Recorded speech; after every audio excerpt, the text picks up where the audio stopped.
Hey, good morning everybody. Welcome to another episode of Coffee Chat with Matt. And we decided that today would be a great day to take a walk and show you some of my favorite trees. It's definitely tree planting season, and we've got some fantastic new plants and some good old familiar favorites that I wanted to share with you. But I wanted to start with one of my favorite new introductions, the Carolina Sweetheart Redbud. So this is a redbud that has pink and white new growth that matures to kind of a sort of a slightly variegated color. So you're gonna see some of the older, more mature leaves are green with a little white margin on there. But the new growth, all the leaves come out bright pink. As they start to mature, they get a little green to them, and then they kind of continue on to sort of a green and white. So it's got a really neat variegation. This is a full-sized redbud. It's not a dwarf. It's going to get in the 15 to 20, maybe even 25 foot range, and can be grown in full sun to part shade. Most redbuds can grow in full shade, and I have no doubt that this could grow in full shade. However, I don't think you're going to get the really vibrant coloring out of it if you put it in full shade. So ideally, I would love to see it in a part sun location, like all morning sun and afternoon shade, something like that I think is going to do really well. I have a little bit of concerns that the white margins on here would get a little bit crispy if you had it in full blazing sun. Even though the tag says full sun, I think the tree would probably do fine. I think aesthetically, it's going to look best in a part sun situation or a situation where you've got dappled light. So Carolina Sweetheart Redbud. I can't talk about my favorite trees without talking about Tricolored Beech. And we've got a beautiful Tricolored Beech right over here to look at. So Tricolored Beech has a very similar coloring to the Carolina Sweetheart Redbud that we just looked at, except its leaves come out pink and basically stay that color. So you can see really nice burgundy leaf with a lot of really nice, bright, vibrant pink variegation on there. This is probably a good time to mention that this past year, or this year I should say, Tricolor Beech had a little bit of an issue waking up this spring. If you go back to some of my earlier talks from late March, early April, I had talked about the fact that most trees were going to be perfectly fine with the warm early spring, whatever you want to call it, but that certain plants were going to have a hard time with the ups and downs in weather. And beech in particular were one of those plants that had a hard time. Some of their primary buds got sort of nipped off by the cold, and so some of those buds just never really materialized. And since they were set last fall, it takes a long time for that tree to create new buds.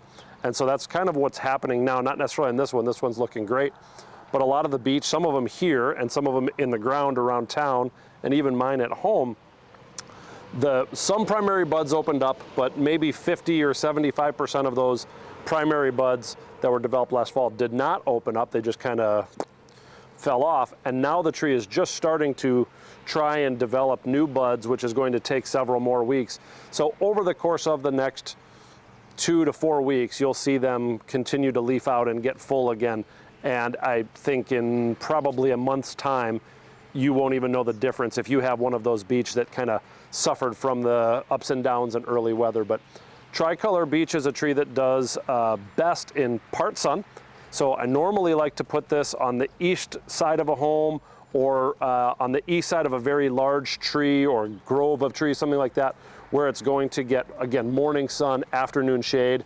This is another one that if it gets that late afternoon sun, oftentimes will get a little crispy on the edges. That being said, we have an absolutely gorgeous Tricolored Beech planted here at the garden center, and it is on the west side of our main office building, and it does absolutely wonderfully right there, and we get more compliments on that tree than probably any other tree in the landscape. Tricolored Beech gets about 30-ish feet tall and about 15 to 25 wide, depending upon the individual specimen. So great tree for a really bright pop of color. And the great thing is it's not a flowering tree, so it's got this color all spring and all summer, although it's for sure most vibrant in the spring.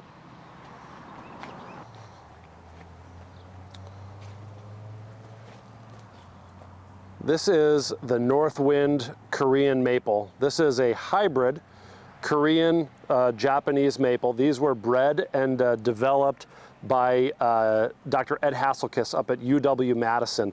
So they have been bred and developed for our northern winters. These are all the same right in here. These are a couple of larger field-grown specimens. We've got some younger container-grown specimens, but this tree is about 10 to 15 degrees more cold hardy than the most Japanese maples on the market. So this is one that absolutely is tough and well adapted to our area. Here at Wasco Nursery, we actually don't guarantee our Japanese maples. We sell a lot of them, people really like them, we're very upfront about it, we put signage out there. Wasco Nursery does not guarantee Japanese maples, but we do guarantee our Northwind Korean maples as well as other members of this breeding program, which is called the Jack Frost Collection, which includes Ice Dragon and Arctic Jade. So those three, Northwind, Ice Dragon, Arctic Jade, those three maples are part of the Jack Frost Collection.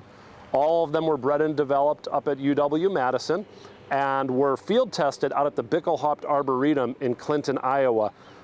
Generally speaking, if we're here in St. Charles area, if we're, say, 17 below zero, Clinton, Iowa is usually about 6 degrees colder than we are. So if we're 19, you know, they're 25 below, that kind of thing. And those were the proving grounds for these trees. So tough as nails. The trees come out this sort of pinky raspberry color in the springtime. As the leaves mature, they're going to green up, and you can see towards the interior of the tree, most of this foliage is green. However, all throughout the summer, the new growth tips out here are going to basically be sort of a raspberry pinky color. Right now they're still kind of reddish because it's early, but throughout the summer, the interior will be green and these new growth tips will be kind of a raspberry pink. Very pretty, very attractive tree. It's going to get about 20 by 20. So not actually a small tree, although the Ice Dragon, which has more of a weeping profile, is going to give you similar color characteristics with a lacy leaf and only about a 6 or 8 foot height. Northwind will be about 20 by 20, and we're happy to be now able to produce these in a field grown size. So a little bit bigger tree, a little bit more mature stem. So you kind of have a little more for those of you that kind of want instant gratification and don't necessarily want to wait for some of these younger trees to grow. You get the larger field grown specimens to choose from. So I really like these a lot. They could do well in full sun to part sun. I probably wouldn't go all the way to full shade with these. If you're looking for a smaller tree, one of my favorite small trees is this guy right here, and its name is Little Woody. It is a Dwarf Eastern Redbud. I really like dwarf trees in particular because I can incorporate them into a shrub bed or a perennial garden or just that small space where you want a neat accent but don't necessarily have room for something really large. And Little Woody is a fantastic addition to that kind of small tree collection.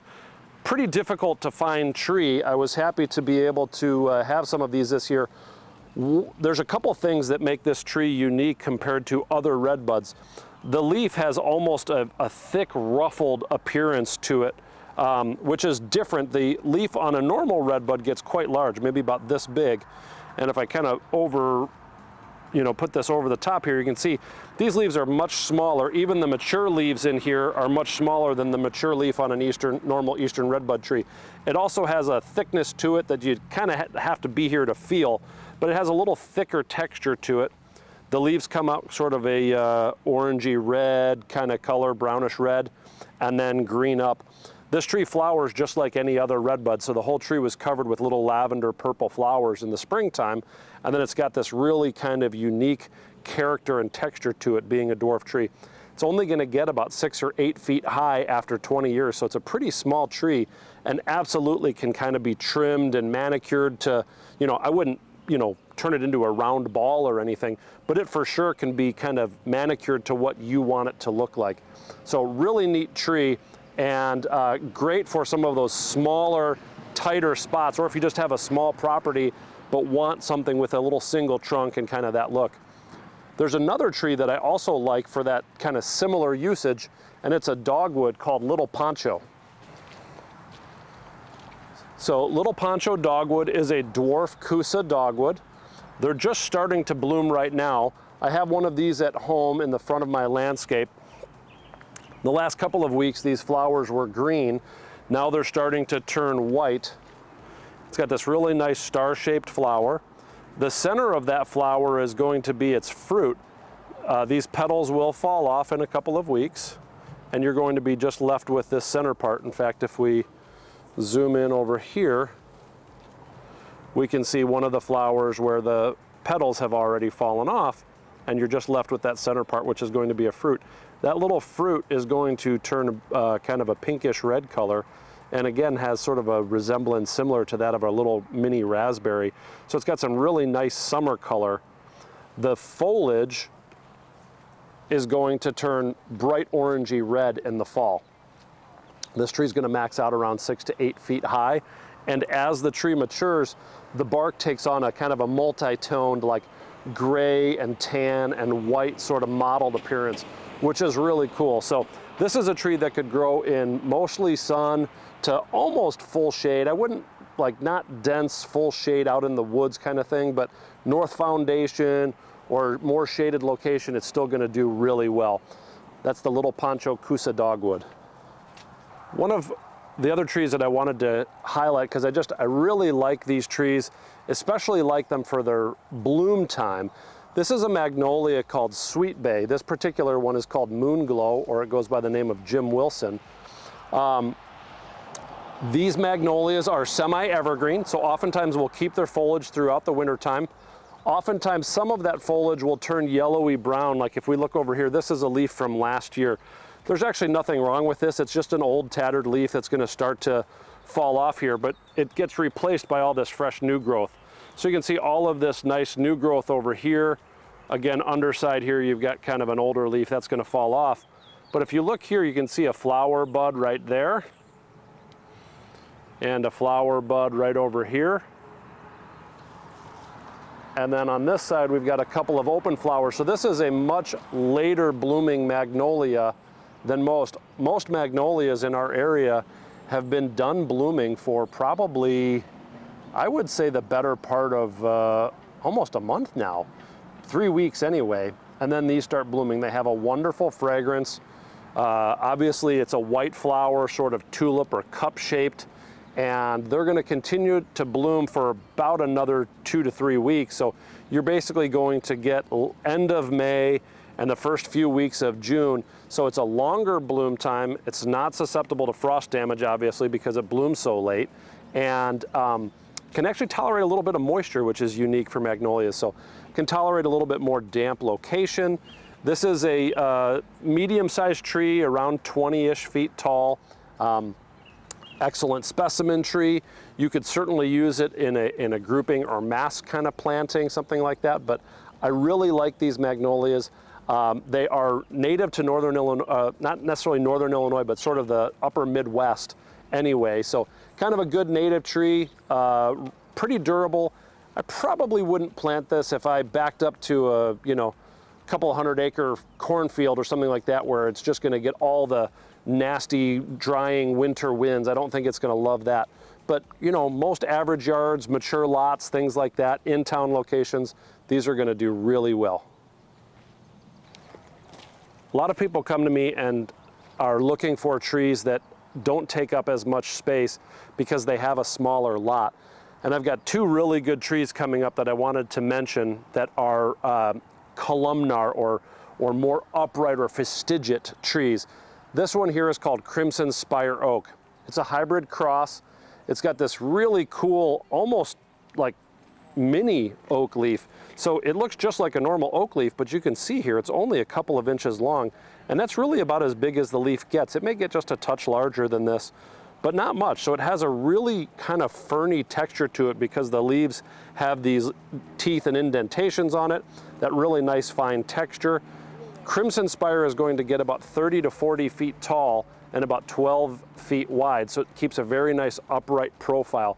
This is going to grow great in a parkway. It's going to do well at the corner of your home. It's a great pear replacement. If you had a pear that got damaged in the windstorms the other night, this would be a really good replacement for that. It's got that bright red fall color, which is nice. It does not bloom, so it's not comparable to the pear in that sense, but really neat tree, kind of unique bark, unique leaf texture, and a very, very durable tree. So I like Crimson Spire oak a lot. The other one that fits into that same category is the Parkland pillar birch. And we've actually got a few here to choose from. So we've got some younger Parkland pillar birch on my right over here, and on my left we've got some more mature field-grown specimens, and you can see that beautiful white and brown or white and tan bark that it has. So you get the combination of this really nice dark green leaf and that beautiful sort of exfoliating white and brown bark to it. This tree is going to get about 30 to 35 feet tall and about 10 or 12 wide. So again, keeping that really nice upright profile. Hardy, easy to grow, very low maintenance tree. Aside from initial weekly watering, you're not going to do much of anything to this tree. So it doesn't require spraying or really much of anything. So really cool tree, Parkland pillar birch. Again, great for kind of creating a privacy wall. You can plant several of these in a row. I don't know that I would go quite as close as these containers are here, but you for sure could go something in the range of maybe one every 6 feet or something like that on a property line. If you've got a narrow space between your lot line and your patio or your deck or the neighbor's house, it's going to make a really nice sort of tall privacy screen without taking up a lot of yard space. This tree here is an American hornbeam called Native Flame. It was selected for its really nice, consistent orangey red fall color. So this tree is going to get about 20-ish tall, about 15-ish wide. It is an Illinois native, very hardy, durable tree. Doesn't necessarily love drought stress, so this is definitely one for the first couple years. You want to be consistent about watering, not extra watering, just really consistent. About, on a container grown tree like this one here, I'd say about once every 5 days for the first week or the first several weeks, and then about once every 7 days thereafter. On a larger balled and burlapped tree, I just go once a week. I like to put the hose at the base of the tree, let it trickle for about 30 minutes or so. That way you're getting the whole root system really good and hydrated. Over the course of that 5 or 7 day dry out period, the surface soils are going to dry out, but the lower root system and lower soils are going to still be hydrated, and that's going to drive the root system down deeper. Quickest way to kill a tree is to overwater it, so we want to be cautious not to overwater, but we want to be consistent with our water, and that's what this tree likes. At home I have a fairly nasty amur maple. Amur maple is not recommended for planting in northern Illinois. They're an invasive tree. It was planted by the previous homeowner. I have planted a Native Flame American hornbeam about 6 feet away. This summer's project is going to be to cut down that amur maple. I've had the hornbeam in for the last, I think this will be its 4th year. I think or maybe its 3rd full season, I guess. So it's really coming into its own. It's doing very well now. It's well established. It's doing great. I'm very confident in it, in its location, and so I'm going to take out the amur maple this year. I get the great fall color. Another name for this tree is musclewood, and if we look at some of our larger specimens, you can just start to see a little bit of that muscular texture. Sorry about the weedy grass here, but if we look at the bark down here, you can sort of see why they would call it a musclewood. It sort of takes on that cool muscular texture here, which is really neat, and that just gets better with age. As the tree ages and the bark matures and the trunk gets larger, you're going to see more and more of that, as well as some kind of neat kind of striations in the bark. So really cool bark, great fall color, northern Illinois native, kind of hard to beat a tree like this. So that's the Native Flame American hornbeam. So here we are next to the Autumn Splendor horse chestnut. So horse chestnuts are another kind of upper Midwest native tree. Autumn Splendor is a tree that was chosen for its beautiful orange fall color with hints of red in there. It's got this really neat kind of star-shaped leaf pattern. So you can kind of see that cool horse chestnut or buckeye type of leaf pattern. If you're an Ohio State fan, you might recognize that, that leaf pattern as the Buckeye leaf as well.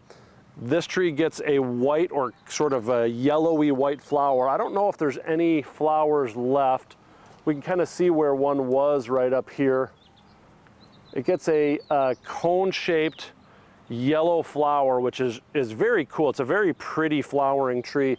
It also is a very clean tree. Some horse chestnuts and buckeyes can get some leaf spotting diseases, things like that. This one tends to stay quite clean. Has unique bark. The bark has kind of this neat sort of diamond type pattern on it a little bit, which just gives it sort of a unique appearance. And then the orangey red fall color, white flowers, and small stature. It only gets about 30 feet high. So I know it's not a dwarf or anything too terribly small, but I do get a lot of people who, when we talk about some maples or oaks or tulip trees that, you know, could get 40 or 50 feet high, they get a little scared off by that. So at a 25 to 30 foot height, the horse chestnut is kind of a nice small tree. Again, these mature sizes, we're talking, you know, 30 plus years down the road for these trees to reach full maturity. So maybe it's not necessarily any real concern, but I know some people don't want to have a tree that's going to tower way over their house, that type of thing, which I understand. So the horse chestnut is a good tree for that. These are going to like full sun to partial shade, so kind of pretty versatile tree in that sense. Excellent yard tree, excellent specimen tree, something that could go off the corner of the house, maybe 10 feet off the corner of the house would make a nice statement right there to kind of anchor the landscape. So that's Autumn Splendor horse chestnut. All right, last but certainly not least is another one of my favorites. We have a very close relative of this at home. This is called, this is a Dawn Redwood here called Amber Glow. And at home I have a variety called Gold Rush. I would actually say they're very, very similar trees, sort of a Coke and Pepsi type scenario. You know, they're definitely different, but the similarities are there so much so that, you know, they're almost interchangeable. I know some of you Coke and Pepsi fans might argue that, you know, there's for sure a difference, but I don't drink pop, so I don't know. Anyway, this is a deciduous conifer, which means it's a cone-bearing plant like a spruce or a pine, but it's deciduous. It's going to drop its leaves in the wintertime like a maple or an oak. So it's got this really neat ferny texture to it, this beautiful yellow color. One of the things that's unique to Amber Glow is it gets this kind of pinky colored new growth on here. So you could sort of see this. This is a new branch right here. This is an older branch up top, up here where it's brown, but this section in here where it's all kind of pinky, that's its new growth. And over here you can see kind of an older branch, just sort of has that scaly brown and green bark, which is typical of the Dawn Redwood. So Amber Glow is going to get about 30-ish feet tall, relatively fast growing, certainly not slow. Ours has done exceptionally well at home. It's already probably about 20 to 25 feet tall. It has a really nice kind of pyramidal habit, nice layered branching with this beautiful chartreusey kind of yellowy green foliage. Ours in the winter, or in the fall rather, sort of turns kind of a rusty pink color in the fall, and then those needles are going to drop off. So great tree. Very durable tree. It has basically no disease or insect issues. Another one with, aside from consistent water, you're not going to have to do much of anything to this. So this is for sure a specimen tree. I don't know that I've really ever seen anybody use it in a grouping, although you probably could get really creative and have a grouping somewhere as sort of a backdrop. But beautiful chartreuse color, great texture, that kind of ferny texture to it, and really nice fall color, combined with the fact that it is low maintenance, disease resistant, hardy, all that kind of stuff. And I think that makes this tree a real winner. Ours at home, also most of the Dawn Redwoods this year, also had some issues waking up, kind of like I talked about the Tricolor Beech earlier. And we'll actually look, before we finish the video here, we'll look at this Dawn Redwood here that was grown out in our field. And you can sort of see two things that are going on here that I've noticed on a lot of Dawn Redwoods. So some of the primary buds opened up and you've got these really large ferny needles, which is I would just say it's abnormal. They don't normally get quite this long. And then some of the other buds took a long time to wake up. And so you've got this sort of difference with long ferny tips and all of this other new growth, which is weeks behind. It's going to be perfectly fine. They're all going to leaf out appropriately over the next couple of weeks. But if we look up here, you can kind of see the difference that I'm talking about with some of those really giant needles and then all this other new growth in there that just has yet to open fully. So they're just waking up a little slower than normal. Nothing to be concerned about. If it's a younger or newer tree, you could certainly throw a little fertilizer down, something to kind of help move it along a little bit faster. If you've got an established tree, I wouldn't worry about it whatsoever. Dawn Redwood are resilient trees, they're hardy, they're disease resistant, so I'm not worried about that. But thought I would mention it in case you already have a Dawn Redwood at home and you've maybe noticed what I have noticed on mine at home, as well as those here in the nursery. So as always, I love talking plants with you. I love getting out of the office and getting a chance to show you around the grounds a little bit too. Of course, this is just a smidgen of the trees that we offer.